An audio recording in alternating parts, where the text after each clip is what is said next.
watch and burn. Hey everyone. So tonight I want to discuss Sepultura's 1994 album, and that is Chaos AD.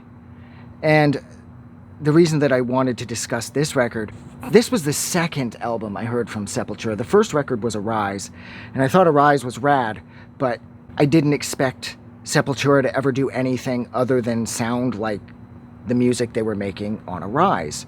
I'd sort of wrongfully pigeonholed them as being, I don't know, one of like the more 1980s sounding metal bands, like they were one of those bands that sort of did their best work in the 80s. And then I was really into the Dead Kennedys, and I heard that he had written the lyrics for Biotech is Godzilla on this. Now keep in mind, at this point, with my idiotic opinions about Sepultura being one way or the other, I was like 12 or 13, because I was 14 when this record came out, and like I said, I didn't really know anything. But what was surprising was, even though I didn't really pay attention to Roots, it was that record that would be such an instrumental part in the late 90s through the early 2000s, like wave of nu metal, as in NU, which I guess was also NEW at the time, now that I think about it. But here it is all these years later. I'm referring to the nu metal craze as in Korn and Limp Bizkit and Primer 55 and fucking Coal Chamber and Seven Dust and all that shit. Roots played a huge part and had a massive influence on a lot of those bands. But all of a sudden, there I was. I found out, like I said, I was really into the Kennedys, and Biafra had written the lyrics to Biotech is Godzilla, and that was enough for me to buy this record. And then I put together that, wait a second, hang on. Sepultura, wait, they were the song that everybody was always playing at that little musical kiosk thing that they had at the Kmart at the Pickering Town Center, where you could go up and you could see 30-second shots of, or cuts, of a band's music video that accompanied the song that would be on the record that the kiosk was attempting to push. And I never put it together that every time I was in Kmart, I kept hearing like War for Territory, and all that shit. And I thought the song was cool, and I knew it was coming from that musical kiosk thing in electronics, but I never put together that that was Sepultura. So I bought Chaos AD, and oh yeah, man, track 2 is fucking Territory. And I was like, oh my God, dude, that's that song that's everyone's always playing from that kiosk. And then from that point forward, I must have watched that 30-second clip of Max and Company in the Mud for the video for Territory. Like I watched it so much, I felt like I shot the fucking thing. And there's like little 14-year-old me standing in Kmart thinking I'm Mr. Metal as I'm staring at a screen in Pickering, But yeah, this record is sort of like a reinvention of sorts, because it's, whoa, okay, whatever the hell that was, it just bounced right off my light. And the other thing that I loved about this record was just how modern sounding it was. And I think, too, the most important thing now is here I am all these years later talking about it, and I've been listening to it a lot lately, and that's why I'm making this video.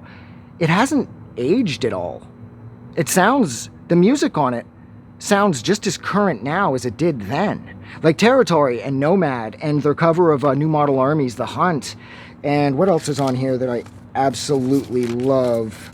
Refuse Resist is on here. Territory, of course. Amen, Biotech is Godzilla, Nomad, Manifest, and The Hunt. Those would be my favorite songs. And everything about this just sounded so fresh, and it's like the guys in the band were completely rejuvenated. And this was the record that caused me to I ended up going to see them when they were on tour with Pantera. I believe they were supporting Pantera on that particular tour while they were supporting the Chaos AD. I saw them in Toronto based off the strength of this album. And this record is rad. It's like I said a minute ago, a lot of the 90s metal records sound very 90s now. Like when you listen to Korn's earlier stuff, they're so bogged down in that 90s sound. Like, Jesus Christ, it's unbelievable how much Korn and like I Mother Earth have in common all these years later, considering that they're both their early stuff, at least, it's so cemented in that 90s sound that I can't seem to divorce myself from it. I can't really listen to Korn's earlier stuff anymore because it just sounds so dated. But that is not the case with this record. The music on here in 2023 sounds just as fresh as it did back in '94 when this record was released. And I like how Sepultura are able to sort of just blur the line between punk and metal. They keep it predominantly metal. I mean, this is like a 90-10 split, but they sort of have that punk rock sensibility to them. And I think that that really translates through. And what that means, for the music is that it translates it into being more fun and it being catchier and it having a lot more replay value, because for the most part with metal, it's very punishing and it's grueling. So yeah, so I think I will leave it there. So thank you so much for hanging out with me for almost 7 minutes. It probably won't be when I'm done cutting this down, but nonetheless, thank you for hanging out with me while I discuss Sepultura's absolutely kick-ass 1994 album, and that is Chaos AD. Like always, if you like this review, don't forget to do something nice for somebody. But please, most importantly, do not forget that the world is a better place because you are in it. I'm gonna go. Have a good night.